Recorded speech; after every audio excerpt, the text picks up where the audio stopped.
First radio broadcast took place in 1899 off the coast of Ireland.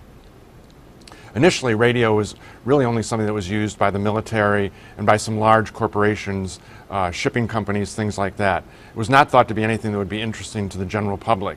And in fact, in 1916, a gentleman who worked for one of the large radio corporations suggested that they should make commercial radios for home use, and he was ignored and laughed at. However, by the 1920s, he was proven right. Around the early 1920s, corporations like Eveready started producing radios for home use.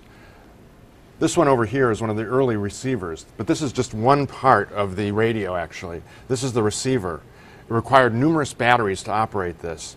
One of the batteries was called the B battery, which we have one over here. It took 5 of those B batteries to operate it, plus an even larger battery called the A battery, similar to what an automobile battery looks like. In addition, you also had to have a speaker, a separate speaker. So it was really, even though it was starting to take off by the 1920s in people's homes, it was a very bulky, large, sort of almost ridiculously hard object to put together and to have in your house.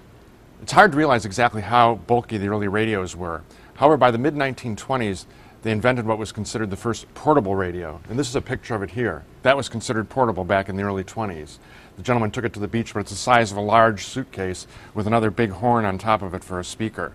So as you can see, the radios were not really too practical. Yet they did start getting into people's homes by the mid-1920s, and radio broadcasts started taking off. Early on, a lot of the broadcasts were things like presidential speeches, some concerts, things like that. By 1924 or so, some more music-oriented shows were really starting to take off. One in particular was coming out of Nashville, and it was called the National Barn Dance. Eventually that show became the Grand Ole Opry and became very influential in the development of country music and in the promotion of music throughout the country.